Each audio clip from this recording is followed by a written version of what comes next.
संख्या 3 है और अक्षर 2 है। इसीलिए भगवान शंकर कहते हैं अगर मैं तुम दोनों को दूंगा फिर भी एक रह जाएगा तो फिर लड़ाई होगी। इसीलिए इन 2 अक्षरों को मैं किसी को भी नहीं दे सकता। सबकी सहमति से भगवान शंकर ने उन दोनों अक्षरों को ले लिया जो रा और म अर्थात राम। ये राम नाम वहीं से चला आ रहा है। योगी लोग जिस परम तत्व में रमण करते हैं वही राम है। और राम कौशल्या नंदन राम ही राम नहीं थे, बलराम, परशुराम और कौशल्या नंदन राम 3 राम हुए। विश्व भरण पोषण कर जोई और ताकर नाम भरत अत होई। जो विश्व का पालन पोषण करने वाले, भरण पोषण करने वाले, मैं उनका नाम भरत करता, भरत रखता। जाके सिमरन तेरा नाम शक्तिधन वेद प्रकाशा। जिनके स्मरण करने मात्र से, ध्यान करने मात्र से शत्रुओं का हनन हो जाता है, विनाश हो जाता है, उनका नाम शक्तिधन रखता। कि लक्षण धाम राम प्रिय और सकल जगत आधार। गुरु वशिष्ठ तेरा खा लक्ष्मण नाम उदार।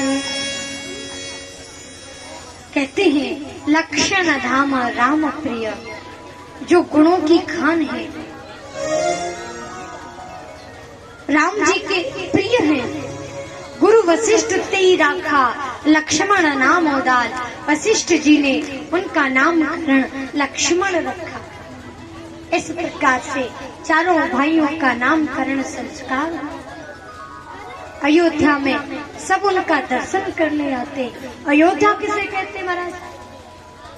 अयोध्या माने नहीं, योद्धा माने लड़ने वाला, जहाँ कोई लड़ने वाला न हो, ऐसी अयोध्या में भगवान राम आते। अबद माने नहीं, बद माने मारना, जब जहाँ कभी किसी को मारा नहीं जाता, ऐसी अबद में मेरे राम आते। और दशरथ 5 कर्मेंद्रिय, 5 ज्ञानेंद्रिय, 10 इंद्रियों को जो जीत लेता है, अपने वश में कर लेता है, इंद्रिय जितेंद्रियता को ही दशरथ कहते। और ऐसे इंद्रिय जितेंद्रियता के घर भगवान पुत्र बन करके आते। इंद्रियों का अमर्यादा भोगता, ऐसे के घर काल बन करके आते। आज 33 करोड़ देवता मेरे भगवान का दर्शन करने आए। सब उनका दर्शन करने आते। एक चंद्रमा रह गया, रोने लगा, हे प्रभु मैं तो अभागा था जो तुम्हारा दर्शन नहीं कर सका। राम जी कहते, चंद्रमा यहाँ मेरी मर्यादा थी, अगर मेरी मर्यादा न होती तो मैं तुम्हें पहले ही बुला लेता, पर मेरी मर्यादा थी इसीलिए मैं तुमको बुला न सका। पर तुम चिंता मत करो, यहाँ सूर्य ने अपनी मनमानी कर ली, जब मैं चंद्रवंश में अवतार लूंगा तो वहाँ तुम अपने मन की कर लेना।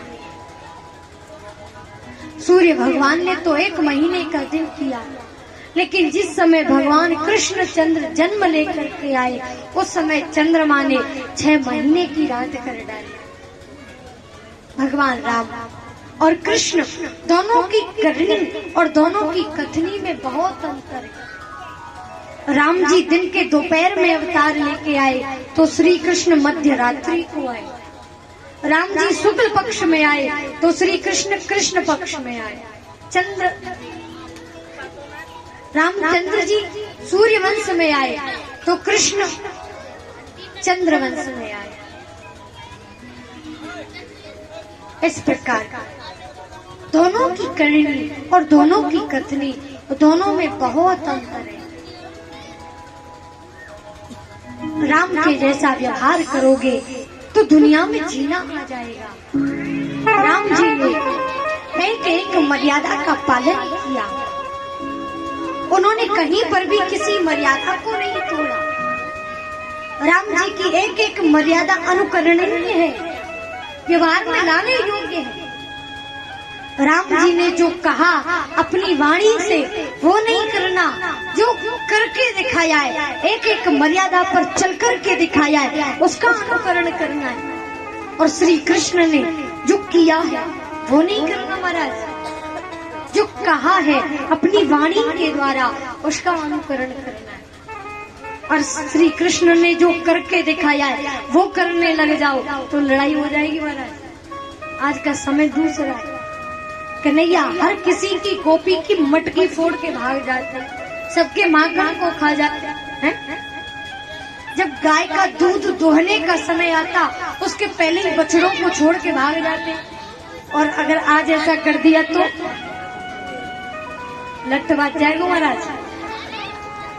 हाँ, इसलिए श्री कृष्ण ने जो करके दिखाया है वो नहीं करना, जो कहा है अपनी वाणी से उसका अनुकरण करना है। और श्री राम ने जो कहा है वो नहीं करना, जो करके दिखाया है, एक एक मर्यादा को उन्होंने करके दिखाया, निभाया। इसलिए रामायण पढ़नी चाहिए। मनुष्य जीवन कैसे जीना है वो रामायण सिखाती है। रामायण एक शीशा है, रामायण एक दर्पण है। अगर इस शीशा रूपी रामायण में हम रोज देखें, रोज पाठ करें और अपने अंदर चिंतन करें तो हमें जीना आ जाए। हमारे अंदर कोई भी अवगुण ना रहे, धीरे धीरे धीरे धीरे सारे अवगुण फिर दूर हो जाए। एक पुत्र को कैसा होना चाहिए ये राम जी ने सिखाया। एक पिता को कैसा होना चाहिए ये दशरथ जी ने सिखाया। भाई को कैसा होना चाहिए ये भरत ने दुनिया को सब पाठ पढ़ाया। आज भाई भाई की मेड़ काट ले तो भाई भाई के प्राण लेने के लिए तैयार हो जाता है। लेकिन रामायण सिखाती है कि भाई भाई को कैसा रहना चाहिए। भरत ने जैसा त्याग अपने भाई राम के लिए किया वैसा कोई कर नहीं सकता। और राम जी ने भी जो अपने भाइयों से प्रेम किया ऐसा कोई कर नहीं सकता। इसलिए रामायण पढ़ो। जीना है, किस प्रकार जीना है, इस धरती पर आए हैं, इस दुनिया में आए हैं तो मनुष्य को कैसा जीवन होना चाहिए ये रामायण सिखाती है। एक पत्नी को कैसा होना चाहिए ये सीता माता ने दुनिया को सिखाया। महलों की रहने वाली माता सीता जिन्होंने कभी नंगे पैरों अपने घर के बाहर कदम नहीं रखा, लेकिन जब पति को 14 वर्ष का वनवास मिला तो सर्वस्व सुखों का त्याग कर दिया और राम जी के साथ गई। आज पति पर कोई विपत्ति आए तो पत्नी पहले से ही लड़के अलग हो जाती है कि मुझे क्या करना है, तुम्हारा घर है। नहीं, पति हमारा अर्धांग है, वो हम उनकी अर्धांग है। सीता माता सबको सिखाती है चाहे कितनी भी विपत्ति आए पर पति का साथ कभी छोड़ना नहीं चाहिए। जो दुख में भी अपने पति का साथ दे वो सच्ची पत्नी होती है। लेकिन जो केवल सुखों की साथी हो और दुख में मुंह फेर ले वो पत्नी नहीं होती महाराज। इसलिए सीता माता ने सिखाया एक पत्नी को कैसा होना चाहिए।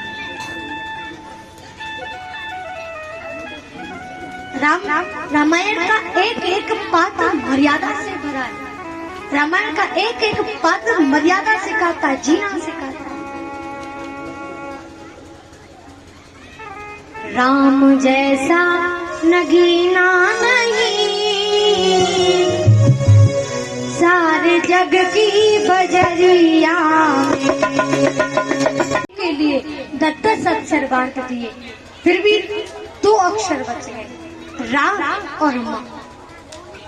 अब लेने वालों की संख्या 3 है और अक्षर 2 है।